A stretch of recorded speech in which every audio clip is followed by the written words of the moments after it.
recording started. Hello, Gail. Good morning. Another Wednesday. It's Wednesday, the 9th of March of 2022 today. And we've had several wonderful chats over these last few weeks. And I'm looking forward to another impromptu Converging Channels conversation today. I am as well. Thank you. Thank you. I'm happy to be here with you. Yes. In our quick check-in before we started the recording, my suggestion seemed to be the inspiration about how fear impacts our being. And with your work, I'm very, very curious to understand better how various different emotions reflect in the physical body. For me, emotion is a form of energy. It's a messenger. And it carries an insight that wants to come forth and be acknowledged and be ideally utilized in a way I'd like to think that is beneficial to us. And the way that I've learned to understand emotion is if it's not acknowledged and not utilized for its raw potential of energy that it contains, the energy has to go somewhere. Energy wants to flow. And if it can't go anywhere, it's like a dam building and building and building water behind the dam wall until there's potential for overflow. Right. So I'm curious to hear about how you notice different emotions showing up in the body that is wrestling with understanding the message and utilizing it. Yeah.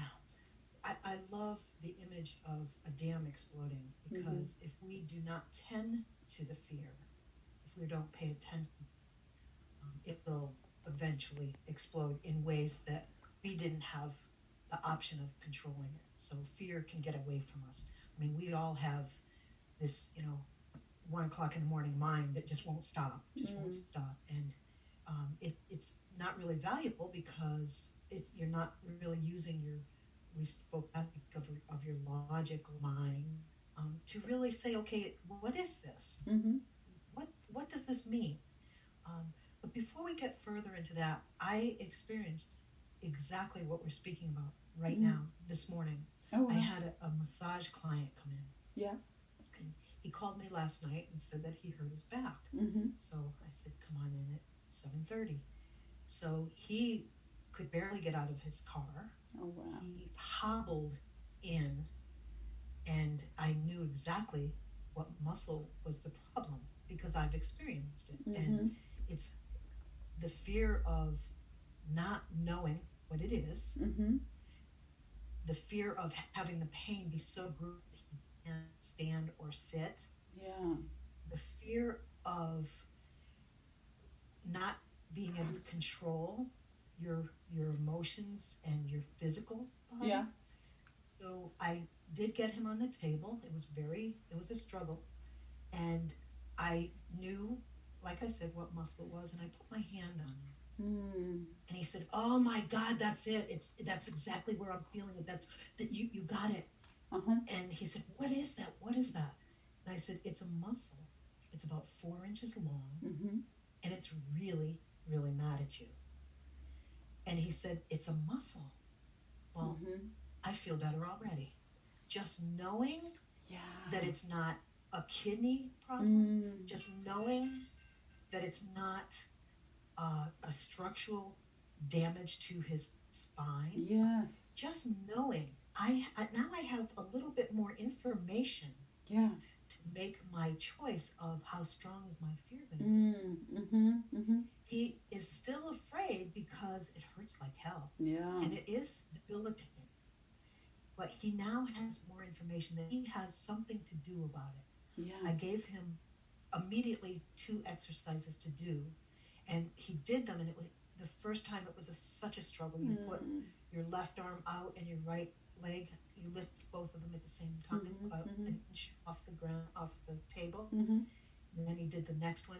And then I just held him a little bit again, and I worked a little bit around that muscle. And then I had him do it again. And it wasn't as difficult. Yeah. So he is getting information. This fear is settling down. This possibility that I can control my pain. Yes. I know what to do now. I don't have to be so afraid when this happens. Right. Such an intensity. I can just stop for a second. Oh, that's right. I can lift this arm and this leg. Yeah. That will change how my energy is circulating such a fierce message to me. Right. So when he left, he was still in pain. Not a miraculous thing that all of a sudden goes away. He has to do the exercises. He has to put the moist heat on. He has to pay attention to where his body is in space. Yeah. So he can't sit sideways when he drives, or you have to be gingerly sitting down. But he now has tools to manage all of that. Yes. So his fear level came down substantially. So when we can identify something and change, I really love the idea of changing your view at it. Okay, so he had just his focus was on his back. Yes. I can't sit, I can't walk, you can't. But if he just stood for a moment and turned his head, okay, I'm not really seeing that pain anymore. I'm seeing that, okay, so there's a pain, there's a chart on my wall that he saw. I pointed to the muscle that is behaving badly. Yes. Okay, so now I see what's happening here. So now he named it, because now he knows the name of the muscle, the quadratus laborum.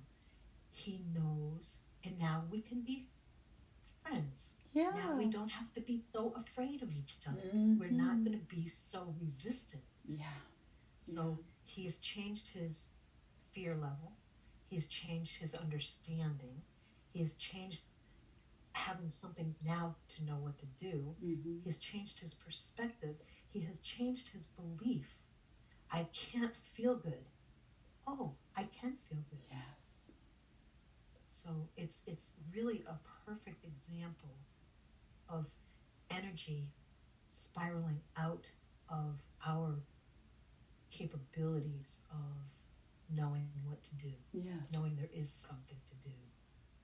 And asking for help is really, really important. Yeah, absolutely. Because you don't know what you don't know, but someone else is going to be open to that. Right.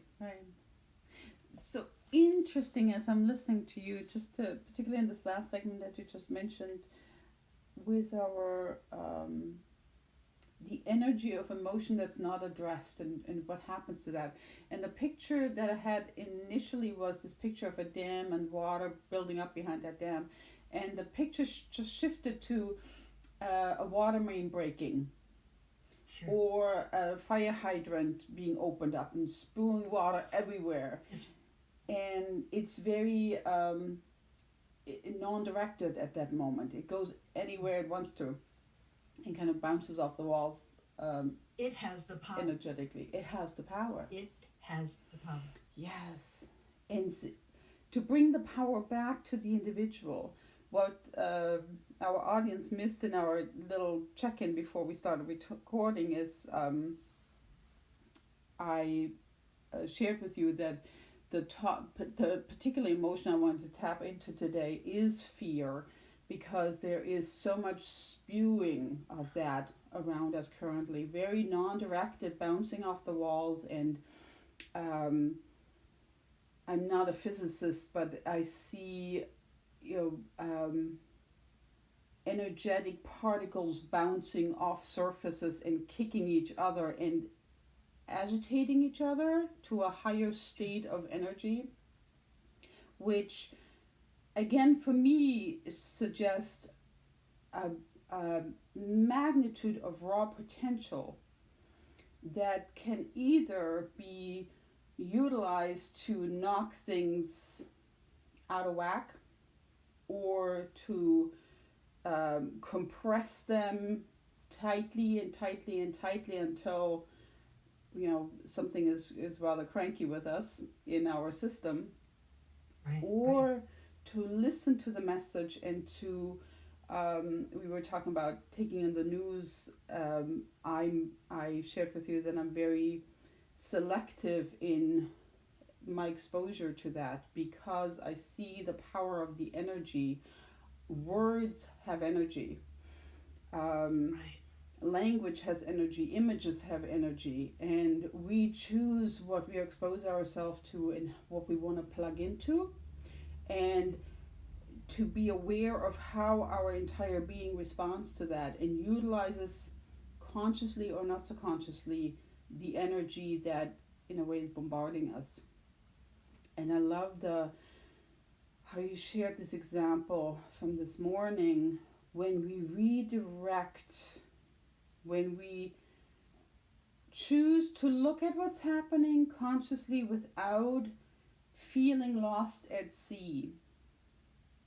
And what it takes is the information that it's a messenger, it's not the entire story, and it certainly is not, the end of the story is not written yet until we make our decision of how we want to have the story end, right? Right, yes, absolutely. And how you offer new potential endings to a story. Yeah. And be open to have a change to the end of that story. Yes. Because just because something worked now, it may not work next. Mm-hmm. Be open to just sitting. Yeah. Be open to having someone sit with you. Yes. And just so that you're never alone in all of this. You're never alone. There's the things, the images, and the trauma that is happening to many people because of something that happened. Yes. I believe in prayer. I think we've spoken of it before. I am not religious in any form, but I am soulful. I am spiritual, and I believe that we all have a connection. And if I can sit and think of someone that knows me not, someone that has no image or belief of my ability to send love, will be affected. Just know that. Yes. And I think that makes a difference in our energy, in my energy now. I have been able to do something with this fear. Yes. Oh my God, look what's happening. I am so powerless. I'm not powerless. No. I may not be able to go and fight. I may not be able to go and hold hands. I may not be able to go and say words. But I have the power to know that my intention is to send love. And if I do that, you do that, you do that, they do that. Like Oprah, you send love, you send love, you send love. Yeah. Pretty soon it's bigger. And I know I'm going to date myself here, but look at what Farm Aid has done through the years. And just a number of people having a common belief that the fear isn't going to get to them as deliberately. So they're going to take what they have in Farm Aid. They use their music and they use their power of voice and send the love. And it made huge differences. I'm so glad you're mentioning music. I participate in a local chorus, the Middlebury College Community Chorus, and we just had a practice last night. And through COVID, it used to be a choir of almost 100 people, college students and community members joining together. And through COVID, the group physically meeting has dwindled down. I would say we were maybe 40 or 50 people, but there were people online participating too. And the uplifting experience of singing together, Oh my God. joining voices, and we sang music to honor what's happening currently in a loving and kind and connecting way.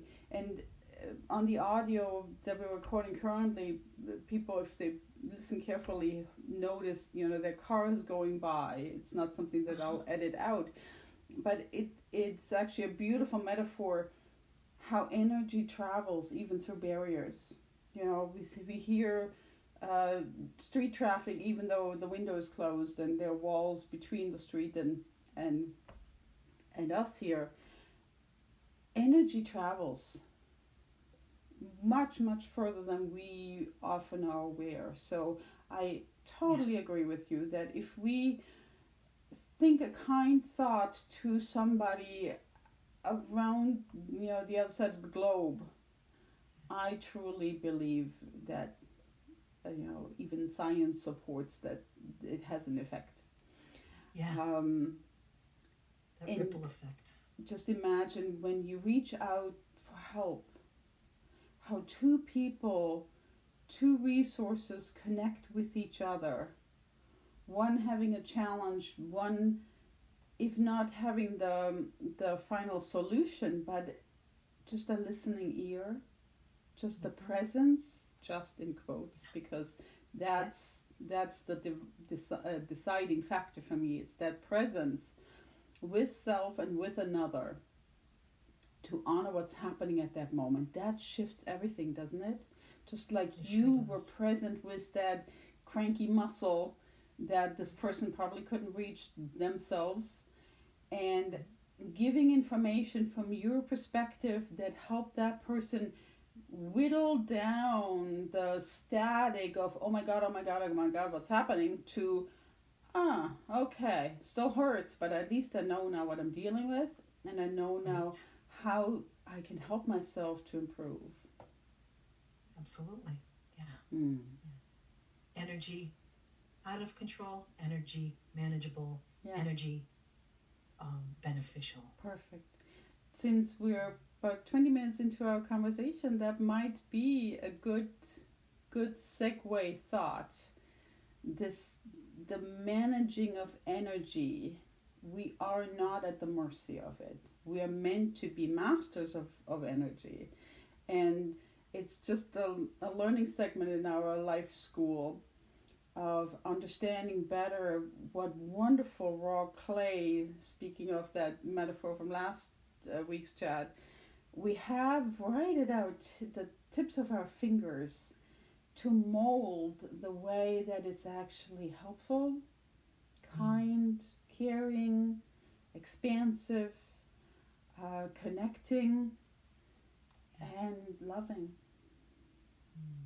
That is a nice place to stop. Is that a good place to stop? Yes. All right. Love is always a good place to begin, be in, and end with. I totally agree. I'll close the recording now.